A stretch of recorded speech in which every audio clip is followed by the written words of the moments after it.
Vamos a hacer la bendición antes de la lectura de la Torá. Barued Adonai Ameburak, bendigan a Yahweh, el que es bendito. Baru Adonai Ameburak Leulam Baed, bendito es Yahweh, el que es bendito por siempre. Baru Ata Adonai Eloheinu Melech Haolam Asher Bahar Banu Mikol. Amin Benatan Lanu et Torato. Baru Ata Adonai Noten HaTorah, bendito eres tú, Yahweh, nuestro Elohim, Rey del universo, que nos elegiste entre todos los pueblos y nos diste tu Torah. Bendito eres tú, Eterno, que nos da la Torah a través de Yeshua HaMashiach.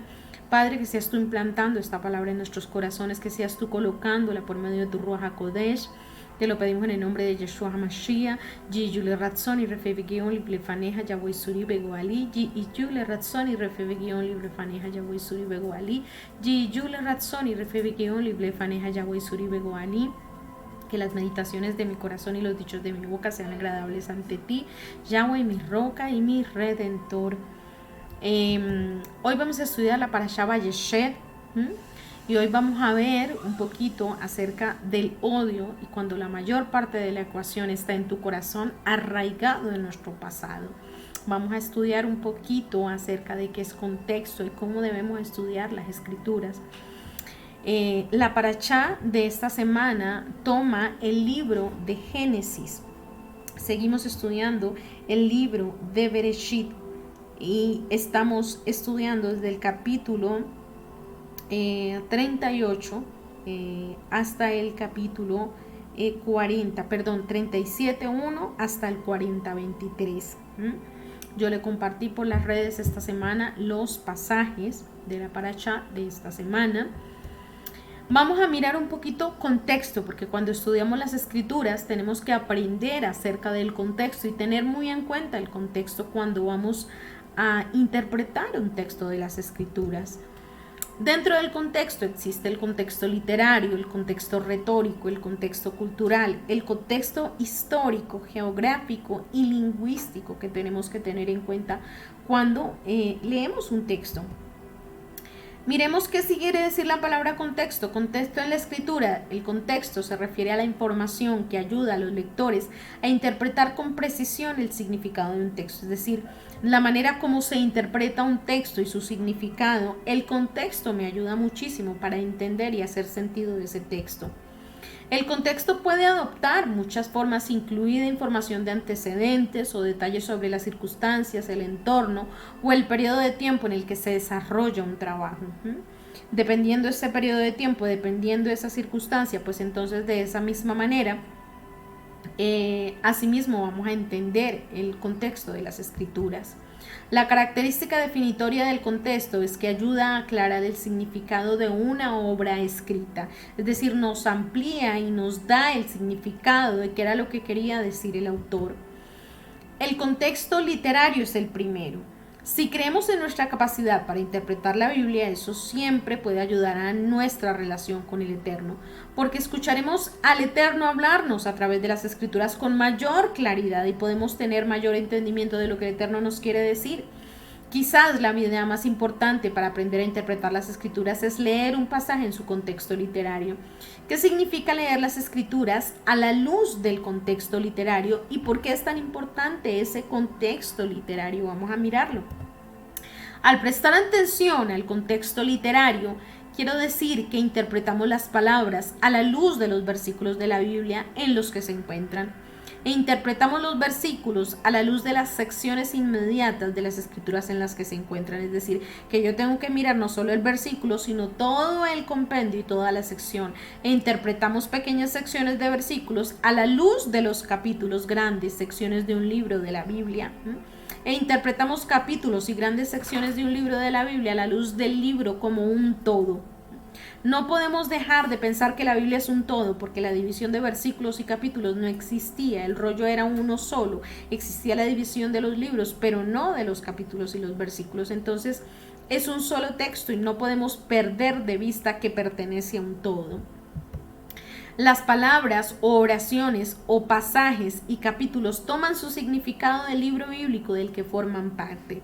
A este libro pertenecen y este libro eminentemente nos habla de, y el contexto es, en resumen, hacer uso del contexto literario significa que interpretamos palabras y versos de acuerdo con lo que encontramos en los pasajes inmediatos y circundantes. Ahora, con demasiada frecuencia intentamos hacer que un fragmento de la escritura se ajuste a nuestras propias ideas preconcebidas. A veces queremos forzar a que un texto diga lo que nosotros pensamos que dice.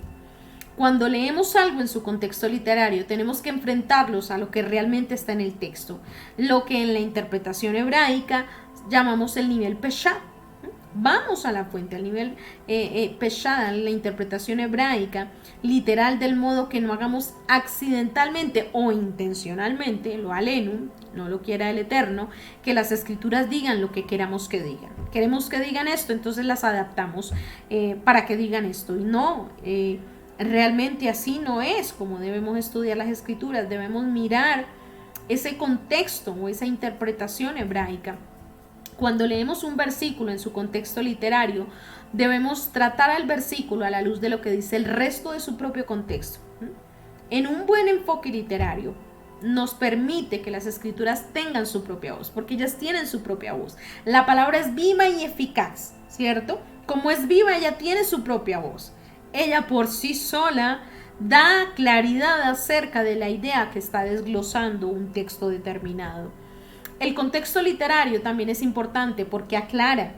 Es muy difícil ver el significado de un texto si no entendemos lo que dice el autor. Antes y después de ese fragmento de texto no podemos sacar solo un parcial. Tenemos que mirar todo el contexto del pasaje, tanto en los capítulos anteriores como posteriores, como veremos en este caso de la historia de José que vamos a estudiar hoy, y la razón por la cual sus hermanos lo aborrecieron o lo odiaron. El contexto retórico se refiere a las circunstancias bajo las cuales se crea un escrito en particular. Incluyen factores como quién es el autor, el propósito o la ocasión del escrito y la audiencia a la que se dirige ese escrito. Esas partes son muy importantes porque recordemos que la audiencia principal de la Biblia no fuimos nosotros, la audiencia primaria, no fuimos nosotros, la audiencia primaria fue el pueblo de Israel, fue la cultura del antiguo Medio Oriente, fue el contexto hebraico, y nosotros vinimos después, ¿cierto? Porque la escritura es útil para todos y para todo. Es tan sencillo entender cómo el idioma original del escrito maneja y transmite la información. Por eso yo tengo que ir al contexto lingüístico, ¿sí? Porque el idioma original del escrito me hace sentido y me amplía mucho más el contexto de un pasaje para poderlo estudiar. Ahora, primero debemos mirar la diferencia entre connotación y dennotación. La connotación trata fuertemente con el texto metafórico, es decir, en comparaciones. Esta característica de las palabras refleja cómo se usan las palabras y qué significan en un contexto social, porque las comparaciones que se usan es de lo que inmediatamente está cercano al contexto social de la persona a la que está dirigida el texto, y el contexto social al que está dirigido las escrituras era un contexto donde se encontraba el pueblo de Israel. La denotación marca el significado de una palabra en el diccionario, pero muy a menudo simplemente buscar una palabra en un diccionario no hace justicia para entender completamente el contexto de una palabra o la forma que se usa en la Biblia o en las escrituras, porque la connotación ha cambiado el significado de una palabra, es decir, lo ha adaptado a la actualidad. Y nosotros tenemos que colocarnos esos lentes hebraicos y quitarnos los occidentales para poder mirar realmente el significado de esa palabra para esa cultura. Un solo ejemplo, un relato moderno de la lucha entre la connotación y la denotación ocurrió en los procedimientos del Comité de Traducción de la Biblia en la versión estándar en inglés. Dice que trabajaron para traducir las palabras Ebed del hebreo y Doulos del griego a significados modernos. Ambos denotan la traducción del inglés esclavo, pero no se corresponden directamente con la esclavitud en la forma como la conocemos hoy. Entonces no podemos adaptarlos como el concepto que conocemos de esclavitud porque su connotación es diferente. Y ahí es donde realmente nos hace mucho sentido estudiar las escrituras en el hebreo original.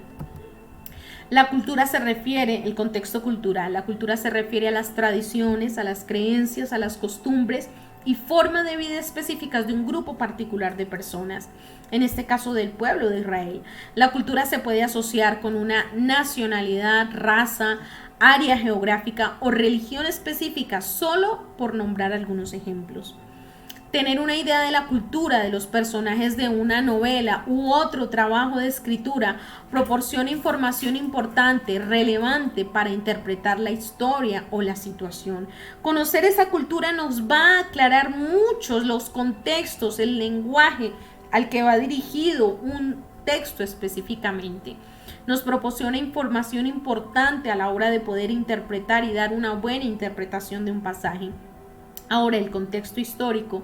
El contexto histórico se refiere a lo que está sucediendo en el mundo durante el periodo de tiempo en el que se establece o se escribe una obra.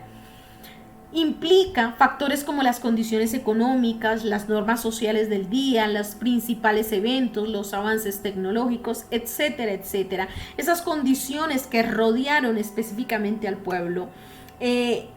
Tanto en la historia, en el tiempo, los acontecimientos determinan por qué el pasaje está dirigido así, de qué manera estaba dirigido y por qué razón son tan importantes a la hora de poder entender, contextualizar y darnos un escenario y un panorama completo de el momento en que se desarrollan estas historias que leemos dentro de las escrituras. Ahora, el contexto geográfico es el contenido físico y se refiere al entorno en el que se desarrolla un trabajo de escritura. Es el entorno físico en el que ocurre la historia o un evento dentro de la historia. Y eso nos hace mucho sentido porque a veces la historia y los acontecimientos históricos influencian en el comportamiento de las personas, influencian en el cambio determinante de las circunstancias. Entonces, yo tengo que tener en cuenta ese contexto físico cuando voy a estudiar las escrituras y mirar cuál es el contexto físico en el momento que yo estoy estudiando, porque en ese momento puedo poder crear el panorama, revivir el panorama real que estaba viviendo el pueblo de Israel en ese momento. Ahora, vemos que el contexto maneja varias facetas: literario, ya lo vimos, retórico, cultural, histórico, geográfico y lingüístico. Y reuniendo todas esas variables podemos hacer un estudio mucho más ampliado y más aterrizado en la realidad de los supuestos que nosotros teníamos, porque nosotros desconocemos por completo la cultura del antiguo Medio Oriente. La cultura occidental es muy diferente a la del antiguo Medio Oriente y no la podemos entender si no la estudiamos. Por eso es tan importante estudiar el contexto del antiguo Medio Oriente. Y nos hace sentido poder estudiar las tradiciones, poder estudiar la cultura, la geografía, la lingüística, la cultura de en ese tiempo el pueblo de Israel al que estaba impuesto y bajo el cual estaba influenciado. Eso nos va a dar un panorama más abierto de las escrituras y una interpretación más aterrizada en la realidad en el momento en que fueron escritas. Bien, con esta introducción para poder estudiar las escrituras y ya con estas herramientas tú ya puedes hacer un estudio más juicioso de las escrituras y un estudio mucho más detallado, que es lo que nosotros tenemos que hacer. No solamente leer la palabra, estudiarla, escudriñarla a profundidad para poderla entender. Ahora, miremos lo que pasa en esta parashá. Jacob sale de Padán Aram, la casa de su tío Labán, con sus 2 esposas y 2 concubinas. Entonces sale de allá de Padán Aram con 2 esposas, 2 concubinas, 11 varones y Dina. Ahí están las 12 tribus de Israel. Salen de Abraham y Sara, que tiene Isaac, luego Rebeca y Isaac tienen a Jacob. Y de ahí vienen las concubinas de Jacob, las esposas de Jacob, que son Lea, Silpa, Bilha y Raquel. Lea, la hermana mayor, Silpa, la sierva de Lea, Bilha, la sirvienta de Raquel, y Raquel, la hermana menor. Ahora, Jacob sale de Padán Aram, la casa de su tío Labán, cuando sus 2 esposas y 2 concubinas, con 2 esposas, 2 concubinas y 11 varones y Dina.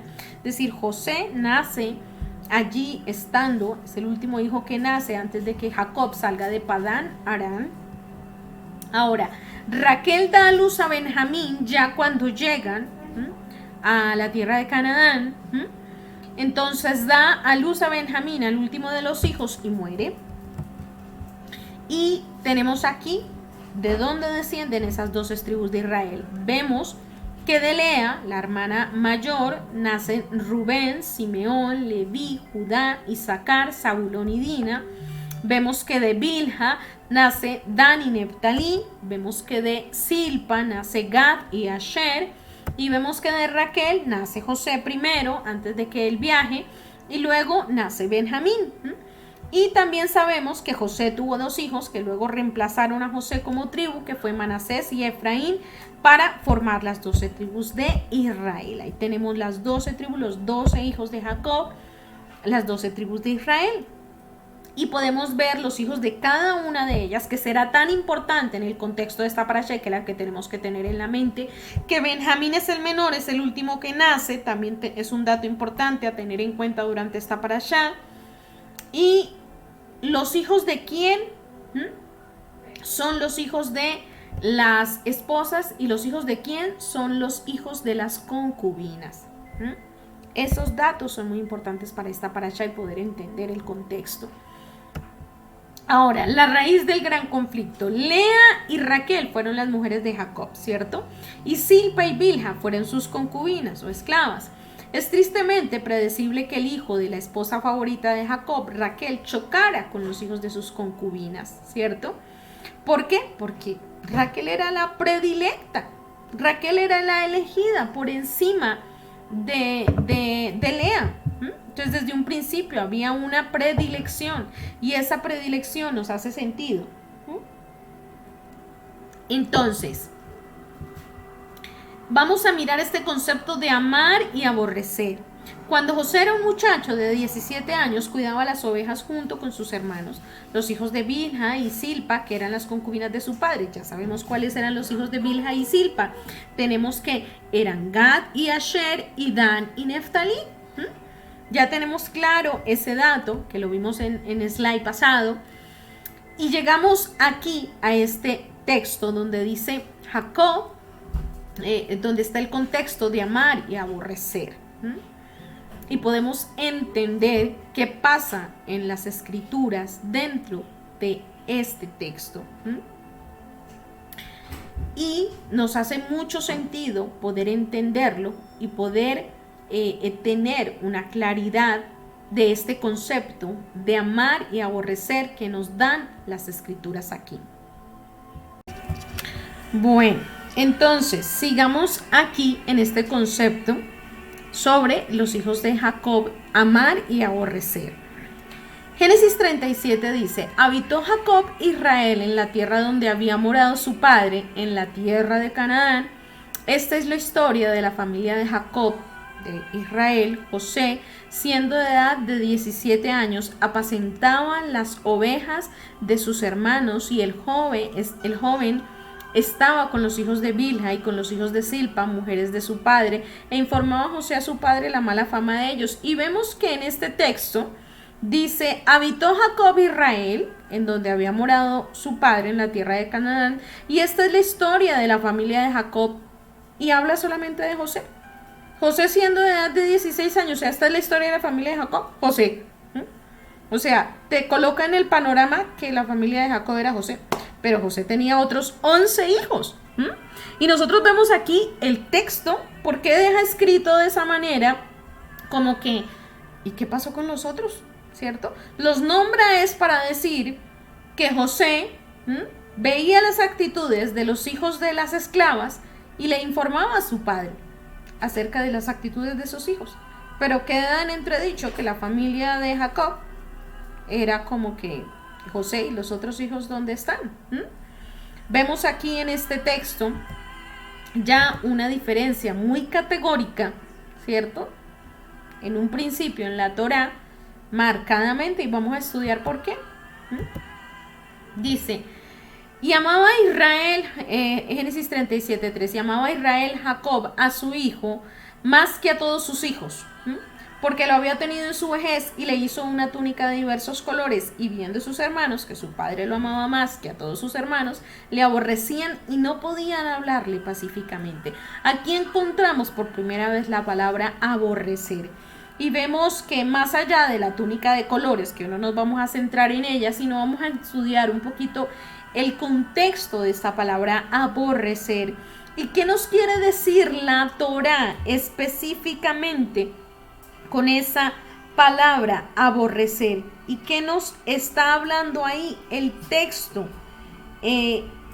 Evidentemente nos está haciendo un énfasis el texto como primera medida y nos está dejando ver que hay una diferencia, y que en esa diferencia vemos cómo el Eterno de verdad está dejando ver, ¿cierto?, una preferencia de Jacob. Pero ¿por qué es esa preferencia?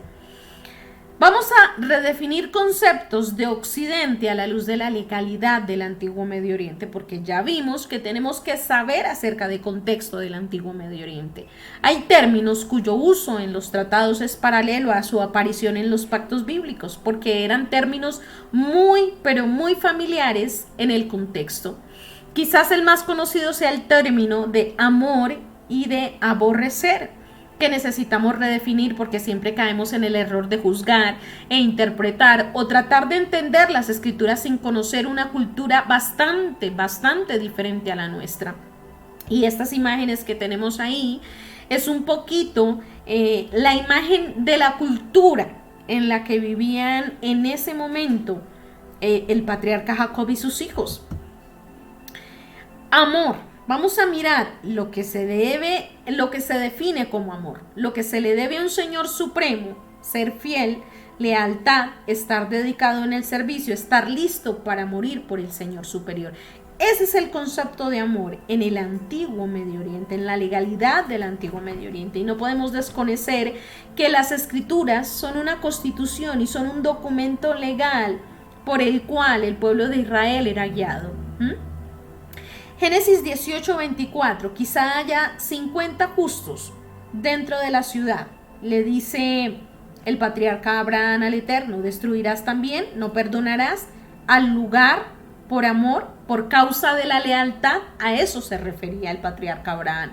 No estaba hablando de la emoción, sino estaba hablando del nivel de lealtad y de dedicación al Eterno de esa ciudad. Y por eso él dice: destruirás también y no perdonarás al lugar por amor, por causa de la lealtad, los 50 justos que están dentro de él. Mira que es diferente el concepto a lo que nosotros entendemos como amor. No es que no los quisiera, es que la lealtad de ese pueblo no estaba con el Eterno. Ahora, en la lengua del antiguo acadio y los textos bíblicos en hebreo contienen instancias de odio, de esa palabra odio, y son aparentes en su mayoría o totalmente libres de emoción, en su gran mayoría. Esa palabra odio en el Antiguo Medio Oriente, o aborrecer, ¿cierto?, lo encontramos constantemente dentro de las Escrituras. Estos ejemplos libres de sentimientos que proporcionan el mayor contraste con nuestra cultura occidental, que cuando hablamos de amor nos estamos refiriendo a la emoción, y cuando hablamos de odio igualmente, son parte de un vocabulario legal que encontramos en los antiguos convenios. Y esa palabra aborrecer, que en el hebreo es sane, ya la vamos a analizar más adelante, y vemos cómo en el convenio del Antiguo Medio Oriente, en la legalidad de esos textos, se utilizaban constantemente. Ahí vemos un texto del Antiguo Medio Oriente, se utilizaba constantemente ese término.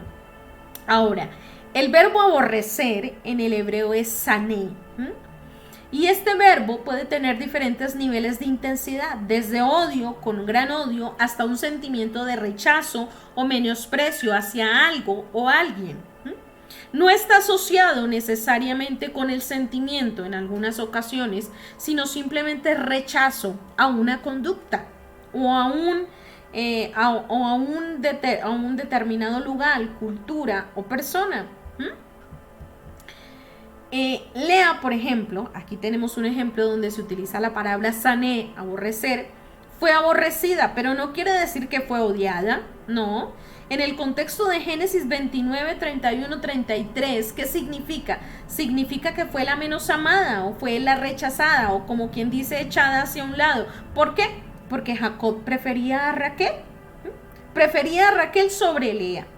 Y por eso dice que fue aborrecida, pero no significa que no fuera amada, ni que fuera odiada, sino que fue la menos amada.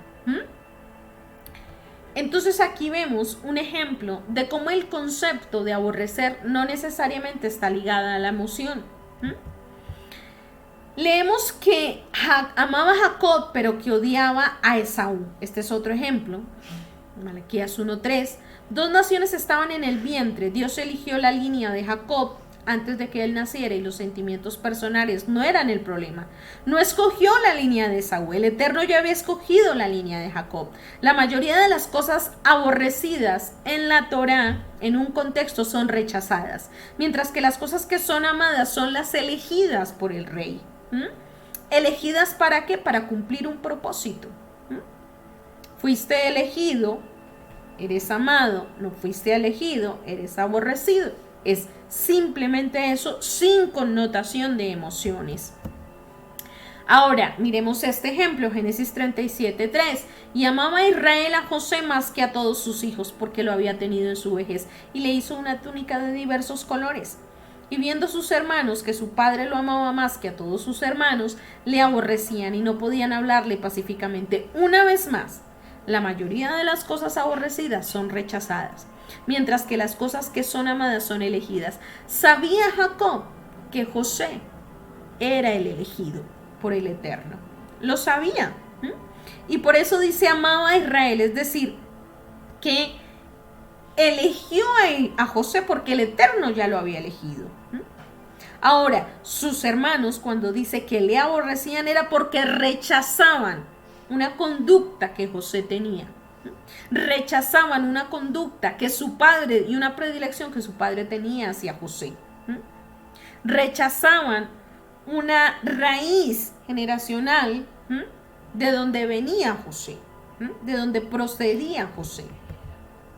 Con esto en mente, amar es igual al elegido. Comenzamos a entender las actitudes de los hermanos de José hacia él. Sabían que José era el elegido, ya lo sabían, porque en el contexto del antiguo Medio Oriente no estaba la emoción en el inconsciente, en el consciente de las personas, sino que estaba el texto como lo entendemos hoy. Era el elegido, por eso la túnica de colores, por eso las diferencias entre una y otra en el trato de Jacob con José. Ahora, vamos a mirar la extraña genealogía. Génesis 37:1. Jacob habitó en la tierra donde había vivido su padre, en la tierra de Canaán. Y esta es la historia de la familia de Jacob. José tenía 17 años y apacentaba las ovejas con sus hermanos. Y el joven estaba con los hijos de Bilha y de Silpa. No es casualidad que eran los hijos de la esclava, los hijos de las esclavas, que eran diferentes en su trato culturalmente con los hijos de las libres. Porque había una diferencia. Unos eran hijos de las esclavas y otras eran hijos de las libres.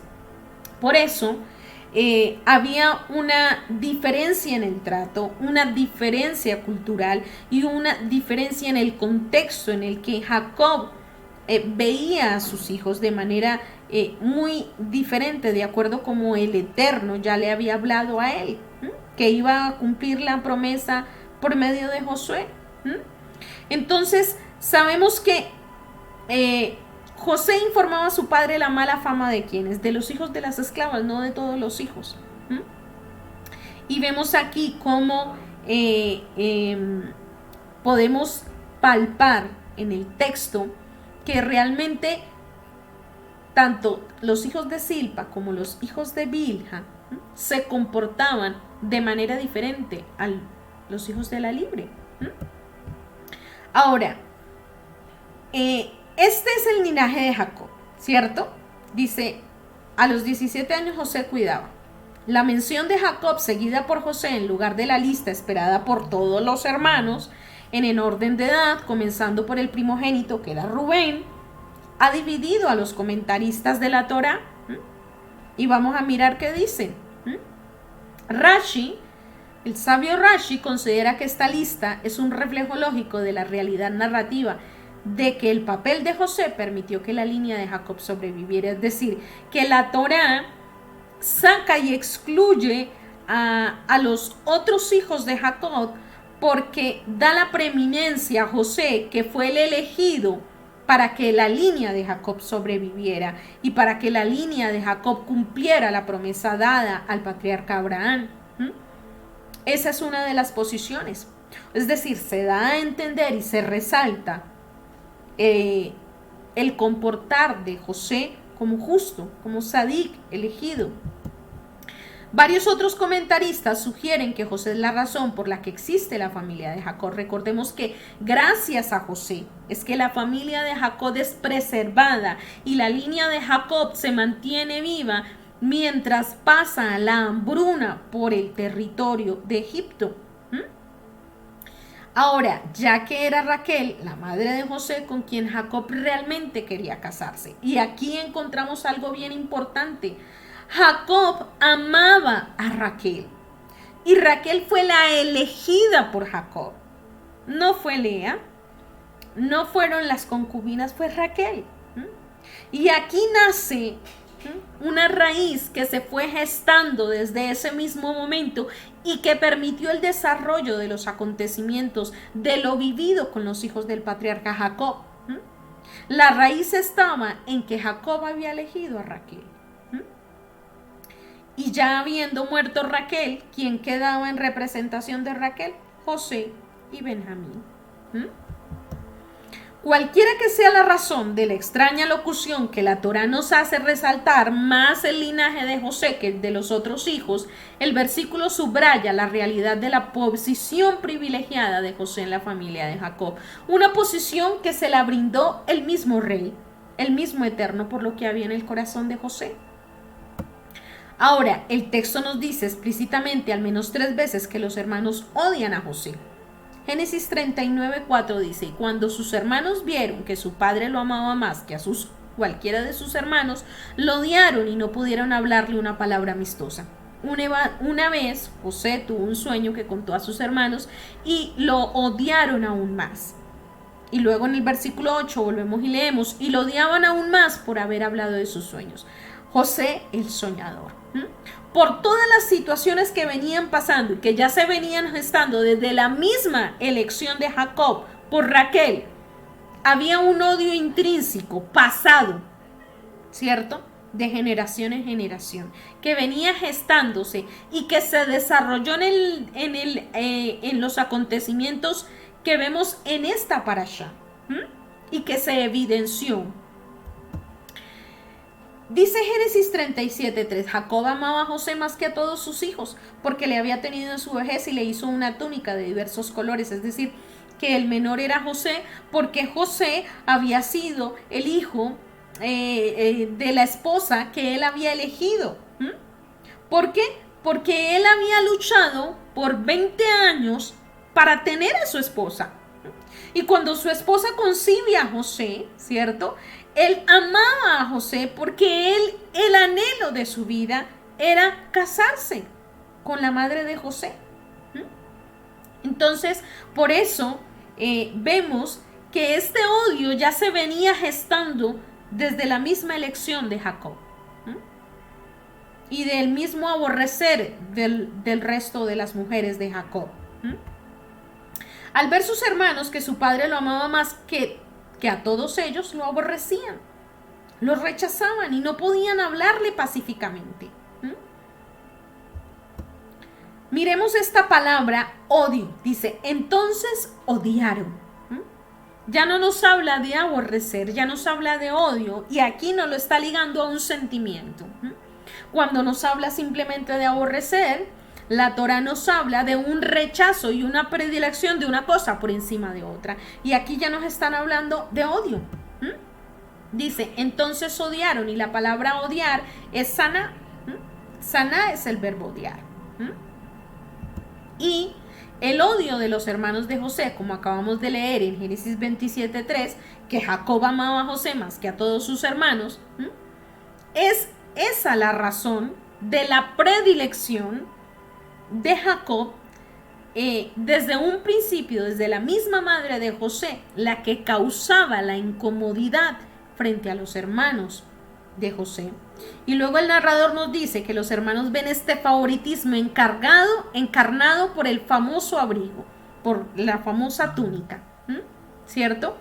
Es decir, que rechazaban también a Raquel, pero luego de que Raquel muere, ¿en quién vuelcan ese sentimiento que queda ahí? En José. Y esto aún se hizo más evidente con la situación del famoso abrigo o túnica de colores. Ahora miremos la lectura del Midrash de Bereshit en las páginas 295 a la 302. ¿Qué nos dice el Midrash? Dice, cuando los hermanos vieron que José venía, comenzaron ellos a planificar hacerle daño a José y con tirarlo a la cisterna seca para ver dónde van a parar sus sueños. Allá viene José el soñador. Vamos a tirarlo a la cisterna. Vamos a echarlo a la cisterna porque vamos a ver. Y entonces dice el Midrash que el espíritu de Elohim, escuchándoles, les dijo lo siguiente: ok, tíralo. Vamos a ver qué palabra profética va a prevalecer. Si lo que ustedes esperan o lo que yo les revelé a José. Wow. Cuando vemos un poquito, nos hace sentido y nos hace volar la imaginación con este Midrash y cómo la narrativa se enriquece con estos matices de esta interpretación que nos da la Torá, ¿cierto? Nos dice, ¿cierto? Y muchas veces, tal vez, y nos hace sentido, que el Eterno nos da promesas, que el Eterno nos da palabras, de que cuando llegamos al Rey, Él nos promete, por medio de su palabra, varias situaciones. Y esas promesas no quedan ahí. Hoy, a través de esta paracha, el Eterno hoy te recuerda: yo te di a ti unas promesas. Y vamos a ver qué palabra prevalece. No importa que te quieran tirar a la cisterna, no importa que la circunstancia quiera apocarte, quiera aplastarte, quiera no dejarte ver la gloria de Elohim. Él te dice: vamos a ver qué palabra profética va a prevalecer. Si la que yo he dicho o la que el mundo quiere decirte, o la que las circunstancias quieren hacerte pensar o determinar. No te olvides de las promesas que yo te di. No las eches en poco porque yo hoy te las recuerdo. ¿Por qué te las recuerdo? Porque es mi palabra. Y mi palabra prevalece por encima de todo. No importa lo que digan los hombres, no importa lo que las circunstancias adversas te hagan pensar en un momento determinado, o cuántas cosas has vivido que te han hecho olvidar de las palabras que yo puse en tu espíritu. Yo he puesto unas promesas sobre ti y sobre tu descendencia. ¿Y tú ya las has visto cumplidas? El Eterno hoy te exhorta. ¿No es cierto? Entonces, tú no dudes. Como dijo el Rúa de Elohim en ese momento: ok, hagan lo que quieran. Ustedes pueden hacer lo que quieran. Vamos a ver qué prevalece. Obviamente que nosotros ya sabemos qué palabra prevaleció. Y miremos, recordemos lo que el Eterno le dijo a Jacob en el sueño de la escalera en Génesis 28:15. ¿Qué le dijo a Jacob? Vamos a mirar las palabras para poder recordar y por qué este Midrash surge. Surge de este pasaje que tenemos acá, que dice: yo estoy contigo, te guardaré por donde quiera que vayas y te volveré a esta tierra. No te dejaré sin haber cumplido lo que te he dicho. Esas fueron las palabras del Eterno a Jacob. Y aquí estamos hablando de que esa palabra el Rúa de Elohim la sabe. El Rúa de Elohim está vigilante que esa palabra se cumpla. El Rúa de Elohim está en movimiento para que esa palabra se geste y se llegue a cumplir. Y así pasa en nuestra vida. El Eterno nos da unas promesas como se las dio a Jacob. Yo estaré contigo donde quiera que vayas. Yo no te dejaré. Yo no voy a irme si la palabra no se cumple. Mi presencia va contigo. Mi presencia te acompaña. Mi presencia es la que se encarga de velar y vigilar que esa palabra sea cumplida. Entonces sabemos perfectamente que la presencia del Eterno vela porque la palabra dada a Jacob se cumpliera. Y por eso sale ese Midrash y podemos entender: wow, ahora entendemos por qué en el Midrash dice eso, porque nos hace sentido con el contexto histórico que ya venimos viendo de las promesas dadas a la familia del patriarca, de los patriarcas. Ahora, ¿Se acuerdan en la entrada de la parashá cuando leímos Jacob 37, que dice, Génesis 37, perdón, que dice, Jacob habitó en la tierra donde había vivido su padre, en la tierra de Canaán? Esta es la historia de la familia de Jacob. José tenía 17 años y apacentaba las ovejas con sus hermanos. El joven estaba con los hijos de Bilha y con los hijos de Silpa, mujeres de su padre. Informaba a José, su padre, de la mala fama de ellos. Vemos por qué se resalta a José. Porque José es el elegido para el cumplimiento de la promesa que el Eterno le había hecho a Jacob. Ahora, ¿oyeron los hermanos que José le había traído malos informes a Jacob? Percibieron un tono diferente al hablar en Jacob. Cuando tú le das quejas a tu padre del mal comportamiento de tus hermanos, el tono del padre cambia, ¿cierto? El texto no dice que se enojó, pero explícitamente yo me doy cuenta cuando algo raro le pasa a mi padre. Porque su tono conmigo cambia. Porque su forma de dirigirse a mí cambia. Porque yo noto en su gesto, noto en su manera de hablar, noto en su expresión un cambio. Y entonces ellos se percataron. Algo le dijeron a mi padre. Ese José vino con cuentos. Ese José estuvo aquí dándole quejas a mi padre y por eso mi padre anda todo raro con nosotros. El texto no lo dice, pero nosotros podemos entenderlo. Lo que está claro es que como consecuencia de su odio, los hermanos no podían hablarle pacíficamente. Por lo tanto, los hermanos resienten a José, incluso antes de los sueños, ¿cierto? Entonces ese matiz de resentir a José, de ese odio hacia José, venía mucho antes de que él tuviera los sueños, que ocupan el espacio más textual al comienzo de esta parashá, que son los sueños de José. Pero las provocaciones de José merecen una respuesta tan extrema. ¿Merece esclavitud o muerte solo porque menciona los sueños y su lugar privilegiado en ellos? No, sería algo demasiado extremo. Ahí hay algo mucho más atrás. Ahí hay una raíz que viene gestándose en la familia de Jacob. Las historias bíblicas es como si tuvieran un fondo en capas, en el que los personajes y los incidentes deben leerse no solo en el contexto inmediato, sino también con un sentido de lo que ha sucedido antes de la narración. Y nosotros, si miramos antes de la narración lo sucedido, vamos a poder entender por qué razón era ese odio tan acérrimo hacia José. El lector siempre debe ser un intérprete, imaginando lo que ocurrió en las escenas intermedias y normalmente necesitando imaginar los procesos de pensamiento internos del personaje que son raramente explicados, algunas veces por el Midrash. Este trasfondo no es inmediatamente evidente para aquellos que comienzan la historia de José en Génesis 37, ¿no? Sino que tengo que leer todo el trasfondo, es decir, lo que viene de atrás, la historia, la narrativa que me viene contando de una predilección de Jacob sobre sus esposas. Espérame, prendo la luz. Bueno, dice Génesis 17:16, Labán tenía 2 hijas. Vemos en Génesis 37 3 incidentes que parecen especialmente relevantes. Vamos a mirarlos. Génesis 17:16, Labán tenía 2 hijas. El nombre de la mayor era Lea y el nombre de la menor era Raquel.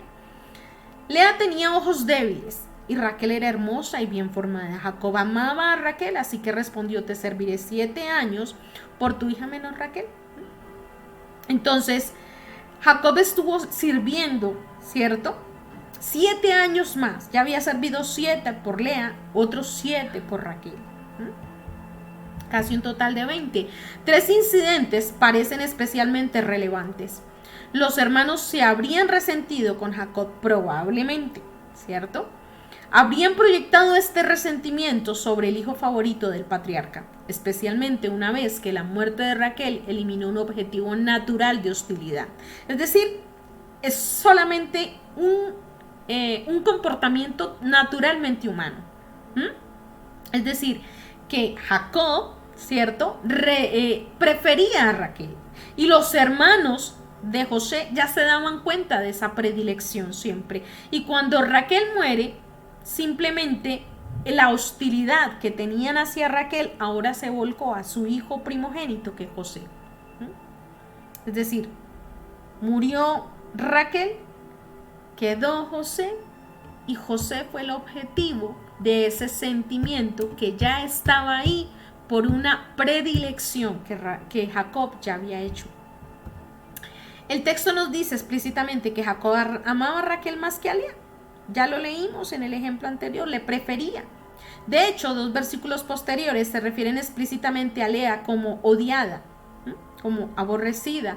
Lo que el texto nos dice es que cómo se sintieron los hijos de Lea al respecto. ¿Cómo cree que se sentirían si la madre de ellos es rechazada? Si la madre de ellos es aborrecida, si es menos amada, si es más preferida a la otra madre. Cuando nació José, seguramente ya tenían la edad suficiente para registrar la referencia de Jacob, la predilección de Jacob, y resentirla dentro de su corazón. En este mundo íntimo hubiera sido imposible que los hijos de Lea no supieran esto. Esto explica la presentación que hizo Rubén de las mandrágoras a Lea en Génesis 30:14. Eso explica muchas cosas de por qué el odio tan acérrimo hacia José. Ahora, ella, Raquel, concibió y dio a luz un hijo y dijo: Dios ha quitado mi deshonra. Entonces ella lo llamó José, que quiere decir que Yahweh me agregue otro hijo. Y después de que Raquel dio a luz a José, Jacob le dijo a Labán: dame permiso para volver a mi tierra. Ya había nacido José cuando él decide regresar a su tierra, pero ya los hijos mayores de Jacob estaban grandes. Ahora, separando a José y Raquel, Jacob miró hacia arriba y vio que Esaú venía acompañado de 400 hombres. Dividió a los niños entre Lea, Raquel y las 2 sirvientas, ¿cierto? Él vio que venía su hermano y que venía dispuesto a matarlo, y dividió la ubicación de las tribus de sus hijos. Y puso entre Lea, Raquel y las 2 sirvientas adelante, poniendo primero a las sirvientas y a sus hijos después, Lea y sus hijos, y al final Raquel y José. ¿A quién protegió más Jacob? A Raquel y a José. La predilección era evidente en muchas ocasiones. ¿A quién pusieron como carne de cañón? A Lea y a los hijos de las sirvientas. Primero a las sirvientas y a sus hijos. Entonces, eso queda registrado en el inconsciente de un hijo. Cuando José tenía 17 años, solía pastorear el rebaño con sus hermanos, aunque todavía era un niño. Una vez, cuando estaba con los hijos de Bilha y los hijos de Silpa, las mujeres de su padre, y aquí estamos hablando de los hijos de las concubinas, de las esclavas, ¿cierto? Sabíamos que ya esos hijos aborrecían a José, aborrecían a Raquel y luego a José. Trajo una mala noticia sobre ellos a su padre, la cereza del pastel. Llegó y dio la mala noticia, y eso dio pie para que ese sentimiento creciera aún más. Y generó un odio. Y vemos esa imagen. ¿Cuántas veces nosotros como seres humanos no hemos experimentado ese odio?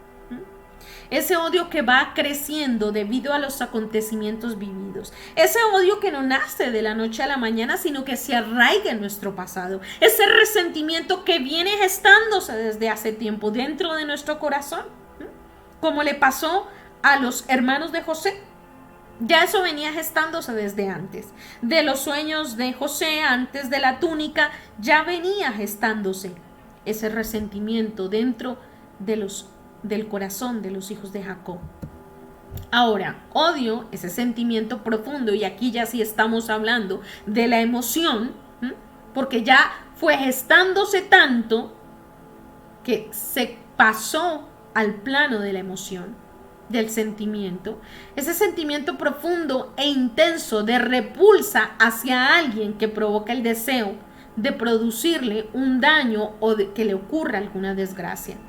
Es ese sentimiento de que yo no resisto y yo no puedo ver y yo no soporto ver ni visualizar a esta persona. Las palabras hebreas que se traducen como odio en Génesis 37:4 y 37:8 son las mismas. Es la palabra sané, la palabra sané. Y nosotros podemos ver que esa misma palabra describe ese sentimiento también cuando va unido a la emoción. Pero ¿cuándo podemos entender que va unido a la emoción o simplemente a la preferencia? Cuando estudiamos el contexto. Cuando leemos el contexto podemos darnos cuenta que había alrededor de las circunstancias para así poder entender. Sus hermanos vieron que su padre lo amaba más que a todos sus hermanos y por eso lo odiaban y no podían hablarle en términos amistosos. Entonces sus hermanos le dijeron: ¿de verdad vas a reinar sobre nosotros? ¿O realmente vas a gobernarnos? Entonces lo odiaron aún más por sus sueños y por sus palabras. Lo odiaron aún más, pero ya lo odiaban. Ya lo odiaban. Porque su padre había preferido desde su madre siempre, antes de que naciera José. La preferencia ya venía gestándose. La diferencia ya venía gestándose. El hebreo significa odiar a alguien. Se refiere a una emoción fuerte que no quiere tener nada que ver con esa persona. No quiero nada que ver, no la puedo determinar, no la puedo ver, no la resisto, no le puedo hablar amistosamente. Los hermanos de José tuvieron este sentimiento. De hecho, Génesis 37:20 revela que querían asesinarlo, que querían matarlo, que le deseaban la muerte. Y que debido a eso, a ese deseo en el corazón, la muerte cayó. Pero nosotros podemos leer en la parashá sobre los descendientes de uno de los hijos de Jacob. Podemos leerlo en esta parashá si tú la estudiaste. Porque cuando yo deseo la muerte, ¿qué atraigo? Muerte.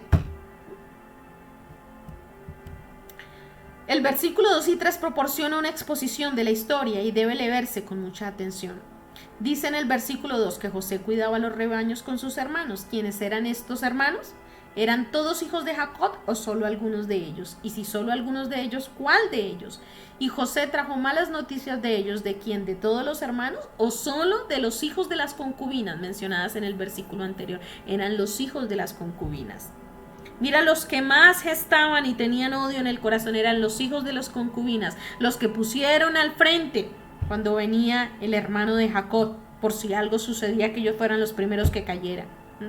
La predilección de Jacob marcó el corazón de los hijos de las concubinas. Y aparte de eso, José trajo malas noticias de ellos en específico. El versículo 3 también es problemático. José no es verdaderamente el hijo de la vejez de Jacob, porque Benjamín nació después de él. Y los hermanos también vieron a Benjamín como el hijo de su vejez, como está escrito más adelante en Génesis 44:20. Tenemos un padre anciano y hay un hijo de su vejez, el más joven. Y además, ¿por qué Jacob dio una expresión calva a su preferencia, haciendo de José una túnica adornada? Porque su predilección estuvo con Raquel desde un principio. Y su primogénito era una cosa muy amada por él, era un hijo muy amado por él. Seguramente podría haber sospechado que este acto despertaría los celos de los hermanos, pero ya sabía que el Eterno tenía una preferencia.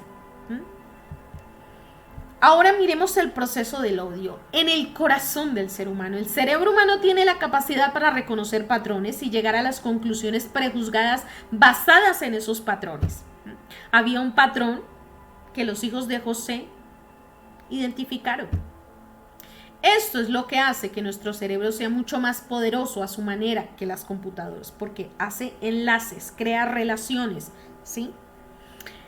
De hecho, nuestro cerebro está tan orientado a crear ideas preconcebidas instantáneas que cuando escuchamos una historia automáticamente comenzamos a encajarla en un patrón de historias similares que hemos escuchado antes, incluyendo la de conectar caras de personas que conocemos con la historia.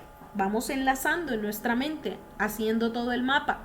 Cuando la historia que nos están contando termina teniendo un final escandaloso e inesperado, nos provoca un cortocircuito en nuestra mente. Recuerda, vamos creando ideas preconcebidas, instantáneas, la mente va trabajando y el cerebro va provocando una reacción extraña. Entonces nuestro cerebro automáticamente hace lo mismo con las personas. En el instante en que conocemos a una nueva persona, nuestro cerebro comienza a categorizarla, a emparejarla con patrones y a almacenar su información para usarla como una nueva muestra para futuros patrones. Cuando hemos tenido una mala experiencia, llámese con una pareja o con una amistad, y conocemos una nueva persona, nuestro cerebro comienza a categorizarla, a emparejarla con patrones, a almacenar información. Y queremos que todos hacerlos en el mismo raso y cortarlos por la misma tijera. Esta persona se ve de cierta manera, se viste de cierta manera, habla de cierta manera o tiene ciertos gestos que nuestro cerebro coincide con un patrón, con la palabra malo, ojo, cuidado, pilas, mire, a usted ya le engañaron, a usted ya le pasó, a usted ya le sucedió. Probablemente debido a alguna mala experiencia o experiencia que hemos tenido con personas que exhiben algunas de esas mismas características en el pasado. Esa es una asociación que hace nuestro cerebro. Si las características de esta nueva persona que estamos conociendo coinciden con las variables que imaginamos en esta historia, entonces esa persona también encaja en el patrón de esta también es mala. Y prejuzgamos por muchas cosas externas. Amados, definitivamente hoy hay un llamado a ser más astutos que esos procesos cerebrales automáticos a veces en los que caemos, prejuzgamos a la ligera y establecemos patrones que no nos sirven y que nos hacen estar a la defensiva. Después de todo, incluso el cerebro de los animales es capaz de reconocer patrones. Los cerebros humanos son los que se supone que tienen una capacidad real de razonamiento. Usar esa capacidad de razonamiento para mirar un poco más profundo y verificar si esta persona podría pertenecer al archivo bueno a pesar de un patrón de coincidencia malo. O en su subconsciente es algo bueno. A veces es difícil, pero por eso las personas se sienten tan orgullosas de sí mismas cuando logran la capacidad de mantener la mente abierta. Abre tu mente, manténla abierta y no cerradas por experiencias pasadas. No te cierres, no. Encomienda a Yahweh tu camino, pídele a él sabiduría y entendimiento y él hará. Eso solo significa que se ha convertido en algo mejor que un animal al usar nuestra capacidad de razonamiento, en lugar de nuestra capacidad subconsciente de emparejar patrones, de unir, esto es similar a esto, esto se parece a esto, esto parece que va por el mismo camino. No, tenemos una inteligencia que es superior en razonamiento y tenemos que usarla a nuestro favor. Ahora miremos esto, la posibilidad de la transferencia. Si te disgusta a alguien y no estás seguro de por qué, considera la posibilidad de la transferencia.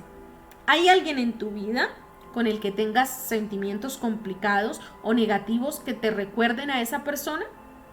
Esa es una transferencia.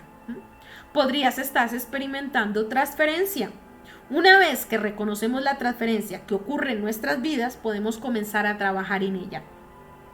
Estamos transfiriendo y trayendo lo que me pasó allá para acá y asociándolo, y por eso es que yo tengo este disgusto y este rechazo. No es en sí a la persona, sino es al proceso de transferencia que hace mi cerebro. Ahora, el proceso del odio. El odio es un sentimiento fuerte y negativo contra el objeto del odio. Que el que odia ve al objeto de su odio como malo, como inmoral, como peligroso, o todo esto junto en uno. El acto violento es también un acto de odio, cuando se basa en una percepción intensa, en un sentimiento tan fuerte que se desborda en violencia, persistente y negativa de los demás, quien a su parecer tienen la intención o el deseo de herir, destruir e incluso de hacer sufrir. El odio se basa en la percepción del otro. En eso se basa el odio. ¿Cómo percibo a los demás? Pero la raíz, ¿dónde está? Dentro de mi corazón. Por eso yo necesito sanar. Por eso yo necesito que mi Abba me sane. porque yo no puedo seguir juzgando en base a mis sentimientos internos. Yo tengo que darle la oportunidad al Eterno que sane mi corazón. Ahora, el proceso del odio. Una de las características del odio es la necesidad de devaluar cada vez más a la víctima. Cada vez más todo lo malo, todo lo peor. Al final del proceso, el objeto del odio pierde toda consideración moral o humana a los ojos del odiador. Lo pordeojeas tanto que antes te justificas porque merece tu odio. Es merecedor de ese sentimiento. Cuando el odio se intensifica, puede surgir fácilmente una cierta obligación fanática de deshacerse de la persona o grupo objeto del odio. Y podemos ver este proceso visualmente en los hijos de Jacob. Deshacerse de esa persona pues, a veces significa infringirle un daño considerable.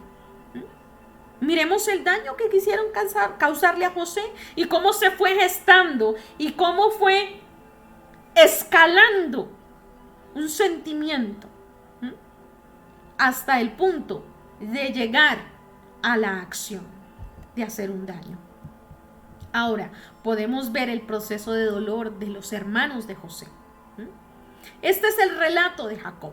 Cuando José tenía 17 años, estaba cuidando el rebaño con sus hermanos y los hijos de Bilha y Silpa, las mujeres de su padre, y trajo a su padre una mala noticia sobre ellos. Ahora Israel amaba a Joseph más que los otros hijos, porque José había nacido con él en su vejez, así que le hizo una túnica de muchos colores. Y cuando los hermanos de José vieron que su padre lo amaba más que a ninguno de ellos, lo odiaron y no pudieron hablarle una palabra amable. Empezaron a gestar dentro de ello, a hacer asociaciones. Mire, así como escogió a su mamá, así como privilegió a Raquel, así como cuando nos encontramos contra el hermano, contra el tío mío, hermano de Jacob, así de la misma forma que nos puso al frente, ahora lo va a preferir también a él, ahora, y comenzaron a volcar y a ajustar, vamos a hacerle daño, vamos a apropiarle daño, porque el odio se desbordó. Pero nosotros no podemos llegar hasta ese punto. No podemos dejar que eso pase impávido. Nosotros tenemos que ponerle un alto. Porque si nosotros no ponemos un alto a los sentimientos que hay dentro de nosotros, se desbordan y vienen las consecuencias. Y luego vienen el desatar de una violencia que hubiera podido detenerse a tiempo. En mi vida y en mi descendencia. Pero yo tengo la responsabilidad de trabajar en mis emociones. Yo tengo la responsabilidad de trabajar en los sentimientos que me generan las acciones de los demás. Ahí nadie puede entrar. En tu corazón trabajas tú. Tú trabajas en tu corazón. Entonces, si tú trabajas en tu corazón, tú tienes que hacer un trabajo interno. Y hoy el Eterno quiere darnos pautas para hacer un trabajo en nuestro corazón. Tienes que sacar los odios para poder encontrar nuevas personas, nuevas asociaciones, abrir tu mente y poder ver que no todo el mundo es igual. Rompe el patrón. No dejes que el desenlace sea funesto, como vimos con los hermanos de José, sino al contrario, tú puedas ver un futuro muy diferente y de bendición. Por eso el Eterno hoy nos habla. Miremos qué dice el Pirkei Avot, el Midrash de la ética de los padres, de los sabios, acerca del odio. Dice, ¿quién es honorable? El que honra a los demás. Cuando aprende a honrar a todos los que lo rodean, tiene menos probabilidades de enojarse con los demás y más probabilidades de convertirse en una persona más honorable. Aprecia el honor de tu amigo como si fuera el tuyo propio. En vez de estar alimentando el odio y estar alimentando el sentimiento, aprende a honrar a todos los que te rodean. Aprende siempre a ver lo positivo. Aprende siempre a ver las bondades y las cualidades. Porque si tú aprecias lo bueno como si fuera lo tuyo propio, como quisieran que te apreciaran a ti, te dieran honor a ti, de eso mismo vas a recibir, de ese mismo honor. Aprende a honrar a los demás. Ese es un mandamiento. Amar a Yahweh con todo el corazón, con todo el alma. Como amas a tu prójimo, como te amas a ti mismo y a tu prójimo. ¿Mm? Quizás estés pensando a esta altura, ¿por qué debo concentrarme en honrar a todas las personas cuando hay indudablemente algunas que no lo merecen? La respuesta es que tenemos que concentrarlos en la capacidad de Bejirá. ¿Y qué es el Bejirá? El libre albedrío, de la que Dios nos ha dotado. A todos nos ha dotado de un libre albedrío, a ti también. ¿Mm? Por lo general, tendemos a echarle la culpa de nuestros problemas a los demás o a las circunstancias ajenas a nuestra voluntad, tales como el tiempo, etcétera, etcétera. Siempre tenemos excusas para justificar nuestro enojo y nuestro sufrimiento. No obstante, si se da cuenta de la verdad y se dice, es mi elección, ya no tendrá una excusa para quejarse. Yo soy quien decido. Yo tengo libre albedrío. Yo soy quien decido si esta emoción me controla, si me afecta, si determina mi destino, si determina mi futuro. Yo soy quien decido. Yo tengo libre albedrío. Hashem nos otorgó la capacidad de tomar la decisión de controlar nuestras emociones. ¿Tú vas a tomar la decisión de controlar las tuyas? ¿O le vas a dar rienda suelta a eso? Y luego te vas a estar quejando. No. Un momentico. Hay que tomar las riendas de mis emociones y sujetarlas. Podemos entrenarnos para subordinar nuestros sentimientos a los valores de la Torá. Claro que lo podemos hacer. ¿Y cómo? Utilizando la palabra. Coges la palabra, una premisa, una palabra, rema, que todo el tiempo tú estés ahí. En vez de estar con tus palabras de odio, masticando tu odio, masticando tu resentimiento, coges la palabra y que ya venga y sane, y sane, y sane, y sane, y sane, hasta que ya tus procesos de asociaciones no sean los mismos. Tu mente y tu corazón se ha transformado y tu vida se mejora en muchos aspectos por causa de que sueltas el odio y perdonas. Nuestra felicidad en este mundo depende principalmente de nosotros. Vuelvo y le repito eso. Nuestra felicidad en este mundo depende principalmente de nosotros, como está escrito. Si yo no soy para mí, ¿quién lo será? Si tú no eres para ti, ¿quién? En lugar de tratar de cambiar a los demás expresando su ira, concéntrese en el poder que nosotros, como individuos dotados de Bejirá, de libre albedrío, tenemos para enriquecer nuestras vidas. Podemos elegir, sí, podemos elegir si nos enojamos con los demás o cambiamos nosotros. ¿Usted qué elige? ¿Usted qué elige? ¿Hay alguien a quien deba perdonar?